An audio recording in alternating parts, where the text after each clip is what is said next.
പ്രിയമുള്ള സഹോദരങ്ങളോട്, എന്റെ പ്രിയമുള്ള അമ്മമാരോട്, എന്റെ പ്രിയമുള്ള അച്ഛന്മാരോട്, ഈ വിനീതന്റെ ശബ്ദം ശ്രവിക്കുന്ന പ്രിയപ്പെട്ട സഹോദരങ്ങളോട്, എന്റെ പ്രിയമുള്ളവരെ, നമ്മൾ സഹോദരങ്ങളാണ്.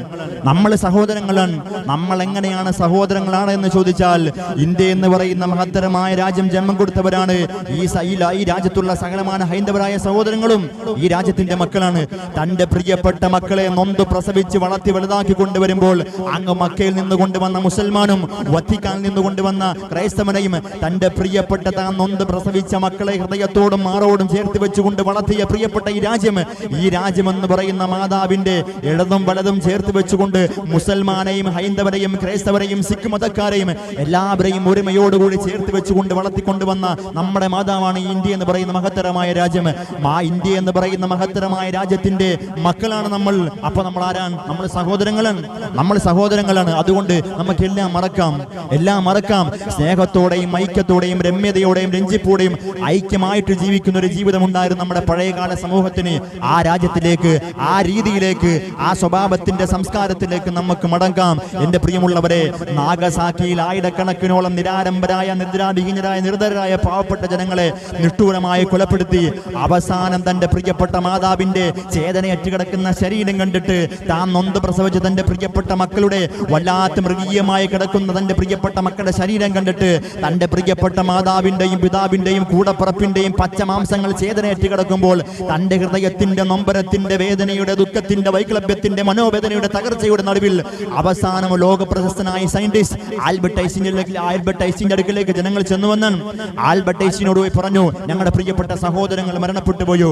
9.5 മാസക്കാലം ഞാൻ ചുമന്നുകൊണ്ട് നടന്ന എന്റെ പ്രിയപ്പെട്ട മക്കൾ നഷ്ടപ്പെട്ടു, എന്റെ പിതാവ് നഷ്ടപ്പെട്ടു, എന്റെ മാതാവ് നഷ്ടപ്പെട്ടു. എന്റെ കൂടപ്പിറപ്പിന്റെ പച്ചമാംസങ്ങൾ പക്ഷിപറവാദികൾ വന്ന് കൊത്തിക്കൊണ്ടു പോകുന്ന മൃഗീയമായ കാഴ്ചകൾ കണ്ട് എന്റെ ഹൃദയം വല്ലാതെ തകർന്നു നിൽക്കുകയാണ്. എന്ത് ചെയ്യണമെന്ന് ലോക പ്രശസ്തനായ സയന്റിസ്റ്റ് ആൽബർട്ട് ഐൻസ്റ്റീനോട് ചോദിച്ചപ്പോൾ അദ്ദേഹം പറഞ്ഞൊരു വാക്കുണ്ട്. എല്ലാത്തിനും നമുക്ക് മറക്കാം.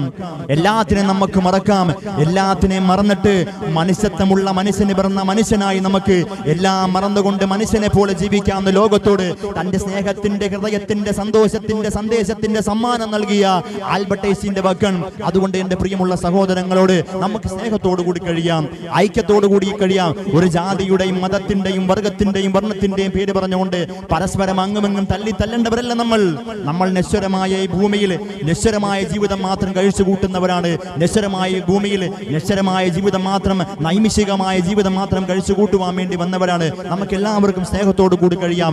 അവസാനമായി ഞാൻ പറയട്ടെ, നിങ്ങളൊക്കെ പഠിച്ചതുപോലെ സബർമതിയുടെ ആശ്രമത്തിൽ ഒരു പർണശാല പണിയുവാൻ വേണ്ടി ശ്രീരാമൻ തന്റെ പ്രിയപ്പെട്ട സഹോദരനായ ലക്ഷ്മണനോട് പറഞ്ഞു അത്രേ.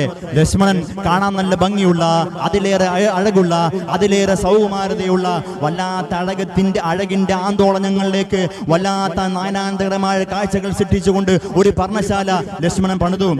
അവസാനം ശ്രീരാമൻ വന്ന് നോക്കുമ്പോൾ തന്റെ ഹൃദയത്തിന് വല്ലാത്ത സുഗന്ധപൂരിതമായ അവസ്ഥകൾ നൽകുന്ന, തന്റെ ദൃശ്യത്തിന് വല്ലാത്ത സൗകുമാരതയുടെ അഴകിന്റെ കാഴ്ചകൾ നൽകുന്ന ഒരു പർണശാല പണിത് കണ്ടപ്പോൾ ശ്രീരാമൻ ലക്ഷ്മണന്റെ തോളത്തേക്ക്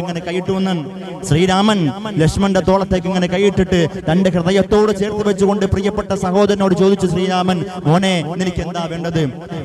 ശ്രീരാമൻ ചോദിക്കുന്നുണ്ട്, നിനക്ക് എന്ത് സമ്മാനമാണ് വേണ്ടത്? കാരണം നല്ല ഭംഗിയുള്ള, നല്ല അഴകുള്ള ഒരു പർണശാല നീ എനിക്ക് പണി തന്നില്ലേ, ഞാൻ എനിക്ക് എന്ത് സമ്മാനമാണ് തന്റെ എന്ന് പറഞ്ഞപ്പോൾ ലക്ഷ്മണൻ ശ്രീരാമനോട് പറയുന്നുണ്ട്, എനിക്ക് തരേണ്ട സമ്മാനം എന്റെ ഹൃദയത്തോട് ചേർത്ത് വെച്ചുകൊണ്ട് ഈ പറഞ്ഞ എന്റെ മുഖത്ത് നോക്കി ചിരിച്ച പുഞ്ചിരി ഉണ്ടല്ലോ, അതിനേക്കാൾ വലിയൊരു സമ്മാനം എനിക്ക് വേറെ കിട്ടാനില്ല. എനിക്ക് കിട്ടിയ ഏറ്റവും വലിയ സമ്മാനം എന്റെ പ്രിയപ്പെട്ട ജ്യേഷ്ഠൻ എന്നെ ഹൃദയത്തോട് ചേർത്ത് വെച്ചുകൊണ്ട് എന്റെ മുഖത്ത് നോക്കി പുഞ്ചിരിച്ച പുഞ്ചിരിയാണ് എനിക്ക് കിട്ടിയ ഏറ്റവും വലിയ അമൂല്യമായ സമ്മാനമെന്ന് ശ്രീ ലക്ഷ്മണൻ പറഞ്ഞുവെങ്കിൽ എന്റെ പ്രിയമുള്ള സഹോദരങ്ങളെ, നമുക്ക് അങ്ങുമങ്ങ് ചിരിക്കാം, നമുക്ക് അങ്ങുമങ്ങും സ്നേഹത്തോടുകൂടി, അനുകമ്പയോടുകൂടി, രഞ്ജിപ്പോടുകൂടി, പരസ്പരം ബഹുമാനിച്ചുകൊണ്ട്, എല്ലാത്തിനെയും മറന്നുകൊണ്ട് മനുഷ്യത്വമുള്ള മനുഷ്യന് പിറന്ന മനുഷ്യനായി പരസ്പര സൗകുമാരതയോടുകൂടി ജീവിക്കാം. അതിന് നമുക്ക് ഈ രാജ്യത്ത് സ്നേഹത്തിന്റെയും സൗകുമാരതയുടെയും സന്തോഷത്തിന്റെയും നവോത്ഥാനത്തിന്റെ പുൽച്ചെടികൾ നമുക്ക് വളർത്തുവാൻ വേണ്ടി കഴിയട്ടെ. സുഗന്ധപൂരിതമായ മതേതരത്വത്തിന്റെ ബോധമുള്ള ജനങ്ങളെ സൃഷ്ടിക്കാൻ, സുഗന്ധപൂരിതമായ മതേതരത്വത്തിന്റെ ചിന്താഗതികളെ ഈ രാജ്യത്ത് നിറക്കാൻ നമുക്ക് കഴിയട്ടെ എന്ന് മാത്രം ഞാൻ പറഞ്ഞുകൊണ്ട്